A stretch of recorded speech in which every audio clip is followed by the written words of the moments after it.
Who or what is the Antichrist? Is this figure a mere symbol of evil, or a literal person destined to appear in the end times? How will he influence the world, and what role does the Antichrist play in the cosmic battle between good and evil? These questions have intrigued and troubled theologians, scholars, and believers for centuries. Drawing from biblical texts such as the books of Daniel and Revelation, as well as various prophetic writings attributed to Jesus and the apostles, the concept of the Antichrist has evolved and been interpreted in numerous ways throughout Christian history and theology. At the heart of this enigmatic figure lies a dual nature, part human, part devil, representing the ultimate adversary to Christ and his kingdom. As his influence grows, he will use deception, false miracles, and distorted teachings to lead many astray, challenging the core beliefs of Christianity. Today, we will explore the origins, characteristics, and profound implications of the Antichrist in the narrative of the end times. Meanwhile, give us a few seconds to thank everyone who has subscribed, liked, and shared our videos. If you haven't yet, please subscribe to our channel, like the video, and hit the notification bell to stay updated and help us grow even more. Now, let's begin.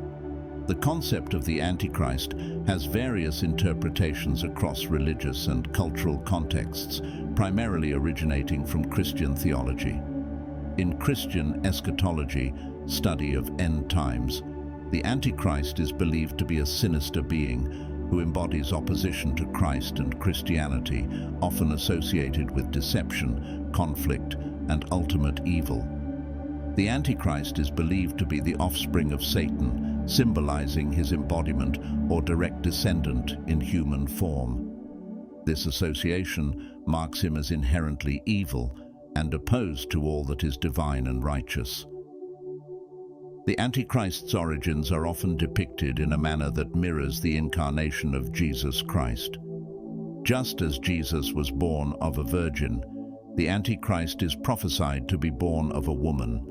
This parallel suggests that the Antichrist will possess a dual nature, combining human attributes with demonic essence.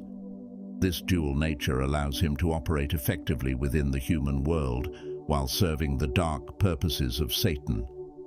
Just as Christ is the embodiment of divine grace and salvation, the Antichrist serves as the embodiment of opposition and damnation. His hybrid nature contrasts with Christ's purely divine human nature, emphasizing his role as the ultimate adversary. One of the most challenging aspects of identifying the Antichrist is his ability to blend seamlessly into human society. Unlike traditional depictions of evil that are often overt and easily recognizable, the Antichrist will show no immediate signs of his true nature or malicious intentions. He will appear as a normal human being, making it difficult for people to discern his true identity. This ability to integrate and appear benign allows him to gain trust and influence among people who are unsuspecting of his true identity and intentions. Identifying the Antichrist solely based on outward signs of evil will be futile.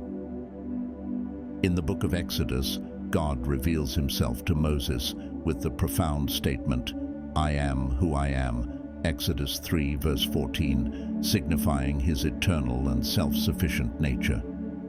This declaration of divine identity is starkly contrasted by the Antichrist's deceptive nature. The Antichrist might say, "I am who I am not," signifying his ability to disguise his true identity and intentions. Therefore, Antichrist's strategy relies heavily on deception. He will perform great acts of benevolence to disguise his ultimate goal, which is to undermine and ruin the Creator's work. His actions will be calculated to gain influence and control, positioning him as a significant figure on the world stage. As people's faith in God wanes, the Antichrist's influence will grow stronger. He will become a prominent public figure, using his increasing influence to lead people away from the belief in God and the kingdom of heaven. In the book of Daniel, Particularly in chapters 7 and 11, there are prophecies that describe a powerful and arrogant ruler who opposes God and oppresses his people. This ruler is characterized by speaking boastfully against the Most High, attempting to change laws and times, and exalting himself above all gods. He engages in military conquests and gains control over many lands. These passages are often interpreted in Christian theology as referring to the Antichrist, a figure who will emerge in the end times to deceive and persecute before ultimately meeting his downfall.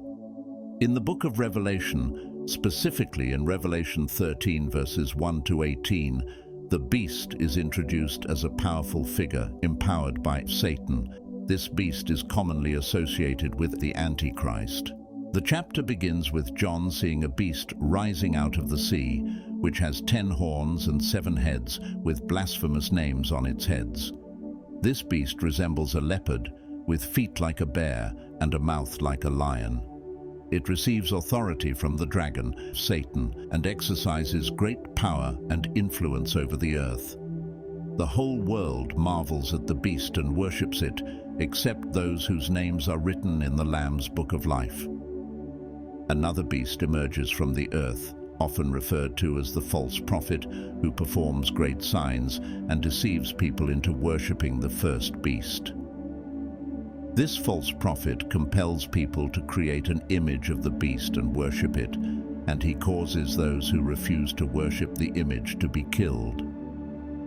Additionally, he institutes a mark on people's right hands or foreheads without which they cannot buy or sell. These passages are commonly interpreted in Christian theology as depicting the Antichrist, a figure of immense power and deception in the end times. The beast represents a political and spiritual entity opposed to God and his followers, seeking to establish dominion and enforce worship through coercion and persecution. 2 Thessalonians 2 verses 3 to 4 is a significant passage in the New Testament that contributes to the Christian understanding of the Antichrist. The passage states, "Don't let anyone deceive you in any way, for that day will not come until the rebellion occurs, and the man of lawlessness is revealed, the man doomed to destruction. He will oppose and will exalt himself over everything that is called God or is worshipped, so that he sets himself up in God's temple, proclaiming himself to be God." This passage describes the Antichrist as a figure who will appear during the end times. He is called the man of lawlessness and is destined for destruction. This figure will lead a significant rebellion, oppose all that is considered divine, and exalt himself above all religious entities. He will even set himself up in God's temple and proclaim himself to be God, deceiving many. This passage emphasizes the importance of not being deceived and recognizing the signs of the end times. In the Johannine epistles, particularly in 1 John 2 verses 18 to 22 and 4 verse 3, the term antichrists refers to individuals who deny that Jesus is the Christ and propagate deceptive teachings. These passages highlight a broader concept of opposition to Christ, emphasizing those who spread false teachings and undermine the faith of believers. They also suggest the existence of a singular, ultimate Antichrist who will emerge in the future, embodying the epitome of this opposition. This ultimate Antichrist will deceive many and oppose the core beliefs of Christianity, marking significant events in Christian theology related to the end times and the ultimate confrontation between good and evil. Throughout Christian history and theology, the concept of the Antichrist has been subject to various interpretations and expansions, reflecting evolving theological perspectives and historical contexts. Early Christians often viewed the Antichrist as symbolic of the oppressive Roman Empire and its persecution of believers. During the Middle Ages and Reformation, some theologians and reformers, like Martin Luther, identified the Antichrist with the papacy or specific popes. This interpretation arose from critiques of perceived corruption within the Catholic Church. Various political leaders throughout history, such as Napoleon Bonaparte and Adolf Hitler, have been speculated to be the Antichrist due to their significant impact on global events and opposition to Christian values. In modern times, especially within evangelical and fundamentalist Christian circles, the Antichrist is often seen as a future figure who will arise in the end times. He is believed to establish a global dominion and deceive many with false miracles and promises. Contemporary interpretations often emphasize the Antichrist's ability to wield political, economic, and religious power on a global scale. This perspective is influenced by geopolitical events and speculation about a one-world government or religious system. Central to the Antichrist concept is his ability to deceive through false miracles and charismatic leadership, leading many astray from true faith in Christ. The Antichrist represents a culmination of spiritual warfare between good and evil, embodying opposition to God's kingdom and his purposes for humanity. As the Antichrist's power reaches its zenith and many have succumbed to his will, Jesus Christ will return. This event will signal the beginning of the end times, and Christ will come to save the souls of those who have remained faithful and resisted the temptations of Satan. Therefore, the Antichrist is a fascinating and mysterious figure in Christian belief, known for blending into society while secretly plotting evil. He performs fake miracles and deceives people, challenging Christians to stay alert and faithful.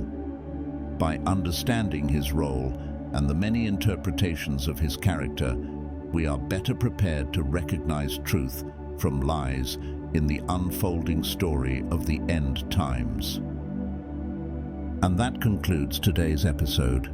We sincerely appreciate your presence. If you enjoyed our content, please consider hitting the like button, sharing it with your friends, and subscribing to our channel. Thank you for your support.